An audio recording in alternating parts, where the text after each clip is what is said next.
നബി സല്ലല്ലാഹു അലൈഹി വസല്ലം മദീനയിൽ എത്തിയപ്പോൾ അവിടെയുള്ള ജൂതന്മാർ, യഹൂദികൾ മുഹറം 10 നോമ്പെടുക്കുന്നതായിട്ട് ശ്രദ്ധയിൽപ്പെട്ടു. അപ്പോൾ നബിക്ക് ഒരു അത്ഭുതം, ഇതെന്തോ ഇവർ ഈ മുഹറം 10 നോമ്പെടുക്കുന്നു? കാരണം നബിക്കോ അല്ലെങ്കിൽ ഇസ്ലാമിൽ മുഹറം 10 ആഘോഷിക്കുകയോ അല്ലെങ്കിൽ അന്ന് നോമ്പെടുക്കുകയോ ചെയ്യുന്ന പതിവില്ലായിരുന്നു. സ്വാഭാവികമായും അന്ന് മക്കയേക്കാൾ കൂടുതൽ യഹൂദികളുള്ള സ്ഥലം മദീനയായിരുന്നു. അതുകൊണ്ട് തന്നെ മദീനയിൽ യഹൂദികളുടെ ആചാരങ്ങളും ഉത്സവങ്ങളും ഒക്കെ ഒരു പതിവായിരുന്നു. അപ്പോൾ ആ നോമ്പിനെ സംബന്ധിച്ച് നബി അവരോട് അന്വേഷിച്ചു, കാര്യം എന്താണ്? അവർ അതിന് ഉത്തരം നൽകി. അതായത് ഫറോവയുടെ ശത്രുതയിൽ നിന്ന് ഞങ്ങളെ ഇസ്രായേലി സമൂഹം രക്ഷപ്പെട്ട ദിവസമാണ്, അതുകൊണ്ട് ആ ദിവസത്തെ മാനിച്ചുകൊണ്ടാണ് ഞങ്ങൾ നോമ്പെടുക്കുന്നത് എന്ന് പറഞ്ഞു. ഇന്നും യഹൂദികൾക്ക് അങ്ങനെ ഒരു ഉത്സവമുണ്ട്, ഒരു ആഘോഷ ദിവസമുണ്ട്.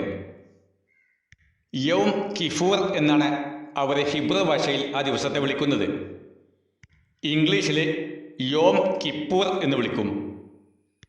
അതായത് അതിനെ അറബീകരിക്കുകയാണെങ്കിൽ യൗമുൽ കഫാറത്ത് എന്നാണ്. അതായത് പരിഹാര ദിനം, പ്രായശ്ചിത്ത ദിനം എന്നൊക്കെയാണ്. മലയാളികളായ ജൂതന്മാരെ ശുദ്ധീകരണ ദിവസം എന്നും വിളിക്കാറുണ്ട്. എന്തായാലും കാര്യം മറ്റൊന്നാണ്. അതായത് ഈ മുഹറം 10 അന്ന് യഹൂദികൾ മദീനയിൽ നോമ്പെടുത്തു.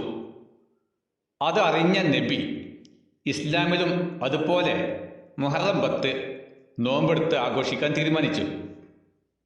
കാരണം മൂസാ നബി എന്നുള്ളത് മുസ്ലിങ്ങൾക്കും ക്രിസ്ത്യാനികൾക്കും ജൂതന്മാർക്കും വിശുദ്ധമായ ഒരു പ്രവാചകനാണ്. ആ മൂസാ നബിയും അനുയായികളും ഫറോവയുടെ ശല്യത്തിൽ നിന്ന് രക്ഷപ്പെട്ട ദിവസം എല്ലാവരും ആഘോഷിക്കേണ്ടതാണ്. അതുകൊണ്ട് തന്നെ ഇസ്ലാമിൽ ആ മുഹറം 10 ഒരു ആഘോഷ ദിനമാക്കി പ്രഖ്യാപിച്ചു. ആഘോഷമെന്നാൽ തുള്ളിച്ചാടുക എന്നല്ല അർത്ഥം. പകരം ആരാധനക്കും നോമ്പിനും പ്രാർത്ഥനക്കുമുള്ള ദിവസമാക്കി പ്രഖ്യാപിച്ചു. അപ്പോൾ സ്വാഭാവികമായും ഒരു കാര്യം മനസ്സിലായി, മുഹറം 10 അക്കാലത്ത് മദീനയിലെ ജൂതന്മാരും മുസ്ലിങ്ങളും ആഘോഷിച്ചു എന്ന് മാത്രമല്ല, ജൂതന്മാർക്ക് ആഗോളതലത്തിൽ തന്നെ അത്രയും ഒരു ആഘോഷം മുമ്പേ പതിവുണ്ടായിരുന്നു എന്നും മനസ്സിലായി. എന്നാൽ ഇക്കാലത്ത് ജൂതമതം അല്ലെങ്കിൽ ജൂതന്മാരെ, യഹൂദികളെ ലോകത്തെവിടെയെങ്കിലും മുഹറം 10 നോമ്പെടുത്തോ അല്ലാതെയോ ആഘോഷിക്കുന്നതായിട്ട് നിങ്ങൾ കണ്ടിട്ടില്ല, ഉണ്ടാവുകയില്ല. അപ്പോൾ ചോദ്യം ഇതാണ്, എന്തുകൊണ്ടാണ് ഇക്കാലത്ത് ജൂതന്മാരെ, യഹൂദികൾ മുഹറം 10 ആഘോഷിക്കാത്തത്? മുസ്ലിങ്ങൾ ആഘോഷിച്ചത് കൊണ്ട് അവരുടെ ആഘോഷം അങ്ങ് സ്റ്റോപ്പ് ചെയ്യുകയാണോ ചെയ്തത്? അതല്ല, മറ്റെന്തെങ്കിലും കാരണം അതിൻ്റെ പിന്നിലുണ്ടോ? ഇനി എന്താവട്ടെ, ഏത് കാലം മുതലാണ് അവർ അത് സ്റ്റോപ്പ് ചെയ്തത്? നബി തങ്ങൾ മദീനയിൽ എത്തിയത് ഏകദേശം 7-ാം നൂറ്റാണ്ടിൻ്റെ തുടക്കത്തിലാണ്. അപ്പോൾ ഏത് നൂറ്റാണ്ടിലാണ് യഹൂദികൾ ഈ മുഹറം 10 നോമ്പ് ഒഴിവാക്കിയത്? കാരണം ഇക്കാലത്ത് മുഹറം 10 എന്ന ദിവസത്തിൽ അവർക്ക് അങ്ങനെ ഒരു ആഘോഷമില്ല എന്ന് മാത്രമല്ല, മുഹറം എന്ന കാലഗണന, ആ ഒരു മാസ സമ്പ്രദായം പോലും അവർക്കില്ല. അതായത് മുഹറം മുതൽ ദുൽഹജ്ജ് വരെ എണ്ണുന്ന ആ 12 മാസക്രമം ജൂതന്മാർ കൊണ്ടു നടക്കുന്നില്ല. അവർക്ക് അങ്ങനെ സ്വഭാവമില്ല. അവർക്ക് മറ്റൊരു കാലഗണനയുണ്ട്. അവരുടെ മാസങ്ങൾ ഇങ്ങനെയാണ്: നിസാന്, അയ്യാറ്, സിവാന്, തമ്മൂസ്, ആവ്, ഐലോല്, തിശ്രീന് എന്നിങ്ങനെ എണ്ണുന്ന 12 മാസങ്ങളാണ് അവർക്കുള്ളത്. അല്ലാതെ അറബികൾ എണ്ണുന്ന പോലെ അല്ലെങ്കിൽ മുസ്ലിങ്ങൾ എണ്ണുന്ന പോലെ മുഹറം, സഫർ എന്നിങ്ങനെയുള്ള 12 മാസങ്ങളല്ല ജൂതന്മാർക്കുള്ളത്. പിന്നെ എങ്ങനെയാണ് മുഹറം എന്ന മാസത്തിലെ 10ാമത്തെ ദിവസം അവർ നോമ്പെടുത്തത്? ഇതാണ് ചോദ്യം. ഒരുപക്ഷെ നിങ്ങൾക്കും ഇത്തരമൊരു ചിന്ത, ഒരു ആലോചന വന്നിട്ടുണ്ടാകും. ഇനി നമുക്ക് അതിൻ്റെ ഉത്തരത്തിലേക്ക് കിടക്കാം. അതായത് ഇവിടെ കാലഗണനയെ സംബന്ധിച്ച് ഒന്ന് പഠന വിധേയമാക്കേണ്ടതുണ്ട്. അതിൻ്റെ ചരിത്ര പശ്ചാത്തലം ഒന്ന് ആരായേണ്ടതുണ്ട്. മുസ്ലിങ്ങൾ കൊണ്ടു നടക്കുന്ന ഹിജറ കലണ്ടർ അന്നും ഇന്നും ഒരുപോലെയാണ്. അതിൽ മാറ്റങ്ങൾ വരുത്തിയിട്ടില്ല. ഹിജറ എന്ന കാലഗണന ആരംഭിക്കുന്നതിന് മുമ്പ് തന്നെ ആ 12 മാസങ്ങൾ കണക്ക് കൂട്ടി പോരുന്നൊരു സമ്പ്രദായമുണ്ട്. അതിൽ 1-ാമത്തെ മാസം മുഹറമാണ്, 12-ാമത്തെ മാസം ദുൽഹജ്ജാണ്. ആ ക്രമത്തിന് യുഗങ്ങളുടെ പാരമ്പര്യമുണ്ട്. എന്ന് മാത്രമല്ല, അത് ലൂണർ സിസ്റ്റത്തിലാണ് പ്രവർത്തിക്കുന്നത്. അതായത് ചന്ദ്രവർഷമാണ്. ഏകദേശം 354 355 ദിവസങ്ങൾ വരുന്ന ഒരു ക്രമമാണ് അതിനുള്ളത്. അതുകൊണ്ട് തന്നെ അത് സോളാർ കലണ്ടറുമായിട്ട് ഏകദേശം 11 ദിവസത്തെ മാറ്റവും വരും. അതുകൊണ്ട് തന്നെ കാലാവസ്ഥ കണക്കാക്കാൻ ഒരിക്കലും തന്നെ ചന്ദ്രവർഷം ആർക്കും ഉപയോഗിക്കാനാവില്ല, ഉപയോഗിക്കുകയുമില്ല. എന്നാൽ AD 5-ാം നൂറ്റാണ്ട് വരെ യഹൂദികളുടെ കലണ്ടറും പ്യൂർ ലൂണർ കലണ്ടർ ആയിരുന്നു. അതായത് യഹൂദികളും അറബികളെപ്പോലെ തന്നെ അല്ലെങ്കിൽ മുസ്ലിങ്ങളെപ്പോലെ തന്നെ ചന്ദ്രവർഷം കണക്കാക്കിയാണ് മാസങ്ങൾ ഉപയോഗിച്ചിരുന്നത്. ചന്ദ്രവർഷപ്രകാരം അവർക്കും 12 മാസങ്ങളാണ് ഉണ്ടായിരുന്നത്. ഓരോ മാസത്തിനും 29.5 ദിവസമാണ് ഉണ്ടായിരുന്നത്. എന്നാൽ ജൂലിയൻ കലണ്ടർ ശക്തി പ്രാപിച്ച് ഒരു ആഗോള കലണ്ടറായി വന്നപ്പോൾ ജൂതന്മാർ ഒരു കാര്യം തീരുമാനിച്ചു. കാലാവസ്ഥ കണക്കാക്കാൻ ഏറ്റവും ഉചിതമായത് സോളാർ സിസ്റ്റം തന്നെയാണ്. അതുകൊണ്ട് തന്നെ സോളാർ സിസ്റ്റത്തിൽ പ്രവർത്തിക്കുന്ന ജൂലിയൻ കലണ്ടറുമായിട്ട് ബന്ധിപ്പിക്കാൻ തീരുമാനിച്ചു. അങ്ങനെ യഹൂദികളുടെ ലൂണർ കലണ്ടറിനെ AD 5-ാം നൂറ്റാണ്ടിൽ പരിഷ്കരിപ്പിച്ച് ലൂനി സോളർ എന്നൊരു സമ്പ്രദായം കൊണ്ടുവന്നു. അതായത് സൗര ചന്ദ്ര കലണ്ടർ.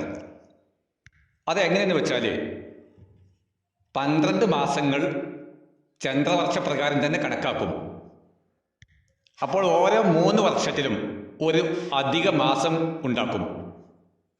അതായത് മൊത്തത്തിൽ പറയുകയാണെങ്കിൽ അതിന് കൃത്യമായ കണക്ക് ഇങ്ങനെയാണ്: 19 വർഷത്തിൽ 7 അധിക മാസങ്ങൾ ഉണ്ടാക്കും. അങ്ങനെ സൗര കലണ്ടറുമായിട്ട് അവരുടെ യഹൂദ ഹിബ്രു കലണ്ടർ സമന്വയിച്ച് കൊണ്ടുപോകാൻ സാധ്യമായി. ചരിത്രം ഇങ്ങനെയാണ്.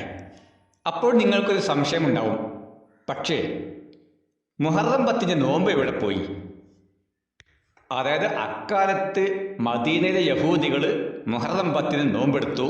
പക്ഷെ ഇപ്പോൾ ലോകത്ത് ഒരിടത്തും തന്നെ മുഹറം 10 യഹൂദികൾ നോമ്പെടുക്കുന്നില്ല. സത്യത്തിൽ അതിൻ്റെ അടിസ്ഥാനം ഇങ്ങനെയാണ്. അതായത് ഹിബ്രു കലണ്ടറും ഹിജറ കലണ്ടറും, അതായത് അറബ്യൻ കലണ്ടറും പൂർണ്ണമായ പ്യൂർ ലൂണർ സിസ്റ്റത്തിൽ ആയിരുന്ന കാലത്ത് മുഹറം മാസത്തിൻ്റെ അനുബന്ധമായിട്ട് അല്ലെങ്കിൽ അതിനോട് കൂടി ചേർന്ന് വരുന്ന ഹിബ്രു മാസം തിഷ്രീൻ എന്ന മാസമായിരുന്നു. തിഷ്രീൻ എന്നാൽ ഹിബ്രു കലണ്ടറിലെ 7-ാമത്തെ മാസം. അതായത് നിസാൻ, അയ്യാർ, സിവാൻ, തമ്മൂസ്, ആവ്, ഐലോൽ, തിഷ്രീൻ. ഈ തിഷ്രീൻ മാസത്തിലെ 10-ാമത്തെ ദിവസമാണ് അവർ ആഘോഷിച്ചത്. അപ്പോൾ സ്വാഭാവികമായും തിഷ്രീൻ മാസത്തിൻ്റെ 7-ാമത്തെ മാസം, അതെ തിഷ്രീൻ എന്ന മാസം മുഹറം മാസത്തോട് തുല്യമായി വരുന്നുണ്ട്. അപ്പോൾ തിഷ്രീൻ 10 മുഹറം 10 ഈക്വലായി വരും. അതുകൊണ്ടാണ് മുഹറം 10 ജൂതന്മാർ നോമ്പെടുക്കുന്നത് നബി ശ്രദ്ധിക്കാൻ കാരണം, നബി അറിയാൻ കാരണം. ജൂതന്മാർ അവരുടെ മാസപ്രകാരമാണ് നോമ്പെടുത്തത്, അതായത് തിഷ്രീൻ മാസത്തിലെ 10-ാമത്തെ ദിവസം. പക്ഷെ അത് ഈക്വലായിട്ട് ഹിജറ കലണ്ടറിലെ അല്ലെങ്കിൽ അറേബ്യൻ കലണ്ടറിലെ 1-ാമത്തെ മാസം 10-ാം ദിവസമായിട്ട് വന്നു എന്ന് മാത്രം. എന്നാൽ ഇക്കാലത്ത് പിന്നെ എന്തുകൊണ്ട് നോമ്പ് ഇല്ലാതെയായി? ജൂതന്മാർക്ക് ഇക്കാലത്ത് മുഹറം 10 അല്ലെങ്കിൽ തിഷ്രീൻ 10 നോമ്പുണ്ട്. എന്നാൽ മുഹറം 10 നോമ്പില്ല. എങ്ങനെയാണ് ഈ മാറ്റം വന്നത് എന്ന് നോക്കാൻ ഞാൻ ആദ്യം പറഞ്ഞു, AD 5-ാം നൂറ്റാണ്ടിൽ ജൂതന്മാർ അവരുടെ റബ്ബിമാർ ഔദ്യോഗികമായി കലണ്ടറിൽ മാറ്റം വരുത്തിയിട്ടുണ്ട്. അതായത് പ്യുവർ ലൂണാർ സിസ്റ്റത്തിൽ നിന്ന് ഒരു മിക്സഡ് കലണ്ടറിലേക്ക് മാറ്റം വരുത്തി. അതായത് സൗരസഞ്ചാരവുമായിട്ട് ബന്ധിപ്പിക്കുന്ന വിധത്തിൽ ഒരു ലൂണാർ സോളാർ സിസ്റ്റം ഉള്ള കലണ്ടറാക്കി മാറ്റി. അതിനുവേണ്ടി ഒരു മാസം വർദ്ധിപ്പിച്ചു. 3 വർഷത്തിൽ ഒരു 13ാമത്തെ മാസം ഉണ്ടാകും. അതായത് ഹിബ്രു കലണ്ടറിലെ 12ാമത്തെ മാസമാണ് ആധാർ. ഈ ആധാർ എന്ന മാസത്തെ 3 വർഷത്തിൽ റിപ്പീറ്റ് ചെയ്തു വരും. അപ്പോൾ ഓരോ 3 വർഷത്തിലും 12ാമത്തെ മാസം കഴിഞ്ഞ് അതേ മാസം വീണ്ടും ആവർത്തിക്കും. അപ്പോൾ ഒരു വർഷത്തിന് 13 മാസം ഉണ്ടാകും. 385 ദിവസവും ഉണ്ടാവും ആ വർഷത്തിന്. അപ്പോൾ ഈ ഒരു സൗര ചന്ദ്ര മിക്സഡ് കലണ്ടർ സംവിധാനം അവർ ലോകവ്യാപകമായി ഉപയോഗിച്ചപ്പോൾ ഈ മുഹറം 10 തിശ്രീൻ 10 എന്ന ആ ഈക്വാലിറ്റി നഷ്ടപ്പെട്ടു. എന്നാൽ AD 5-ാം നൂറ്റാണ്ടിൽ തന്നെ ഈ ഒരു കലണ്ടർ മാറ്റം അവർ കൊണ്ടുവന്നിട്ടുണ്ടെങ്കിലും അത് അറേബ്യയിലെ ജൂതന്മാർ ഫോളോ ചെയ്തിട്ടില്ലായിരുന്നു. അതുകൊണ്ടാണ് AD 7-ാം നൂറ്റാണ്ടിൻ്റെ തുടക്കത്തിൽ പോലും ഹിബ്രു കലണ്ടർ അറേബ്യൻ കലണ്ടറുമായിട്ട് യോജിച്ചു പോകാനും തിശ്രീൻ മാസം മുഹറം മാസവുമായിട്ട് യോജിച്ചു പോകാനുമൊക്കെ കാരണമായത്. എന്നാൽ ഇപ്പോൾ ലോകത്ത് ഒരിടത്തും തന്നെ യഹൂദികൾ ജൂതന്മാർ അറേബ്യൻ കലണ്ടറിനെ ഫോളോ ചെയ്യുന്നില്ല. അവർ AD 5-ാം നൂറ്റാണ്ടിൽ യഹൂദ റബ്ബിമാർ കൊണ്ടുവന്ന പുതിയ കലണ്ടർ സിസ്റ്റം, അതായത് ലൂനി സോളാർ സിസ്റ്റം പ്രകാരമുള്ള കലണ്ടറാണ് ഇന്ന് ഉപയോഗിക്കുന്നത്. അതുകൊണ്ട് തന്നെ ഇനി ഒരിക്കലും തന്നെ മുഹറം 10 തിശ്രീൻ 10 2 മാസവും 2 ദിവസവും യോജിച്ച് വരികയുമില്ല. എന്നാൽ അവർക്ക് ആ ആഘോഷം ഇപ്പോൾ നിലവിലുണ്ടോ? അതായത് ഫറോവയുടെ ശല്യത്തിൽ നിന്ന് മൂസ നബിയും ഇസ്രായേലികളും രക്ഷപ്പെട്ട ആ ആഘോഷം ഇപ്പോൾ അവർ ആചരിക്കുന്നുണ്ടോ, ആഘോഷിക്കുന്നുണ്ടോ? സത്യത്തിൽ അവരുടെ ഏറ്റവും വലിയ ആഘോഷം അത് തന്നെയാണ്. തിശ്രീൻ മാസം, അതായത് ജൂത കലണ്ടർ പ്രകാരമുള്ള അല്ലെങ്കിൽ ഹിബ്രു കലണ്ടർ പ്രകാരമുള്ള 7ാമത്തെ മാസമാകുന്ന തിശ്രീനിൻ്റെ 10ാമത്തെ ദിവസം അവരുടെ ഏറ്റവും വലിയ ആഘോഷം തന്നെയാണ്. അവർ വ്രതമെടുക്കുന്നുണ്ട്, അവർ പ്രാർത്ഥനകൾ ചെയ്യുന്നുണ്ട്, മറ്റ് നിരവധി ആചാരങ്ങളും അനുഷ്ഠാനങ്ങളുമൊക്കെ ഇക്കാലത്തും അവർ കൊണ്ടു നടക്കുന്നുണ്ട്. എന്തായാലും നിങ്ങളുടെ സംശയം മാറിയിട്ടുണ്ടാവുമെന്ന് വിചാരിക്കുന്നു. അതായത് മുഹറം 10-ന് അക്കാലത്ത് ജൂതന്മാർ നോമ്പെടുത്തു, ഇക്കാലത്ത് എന്തുകൊണ്ട് നോമ്പെടുക്കുന്നില്ല എന്ന സന്ദേഹത്തിന് തൃപ്തികരമായ പരിഹാരമായിട്ടുണ്ടെന്ന് വിചാരിക്കുന്നു.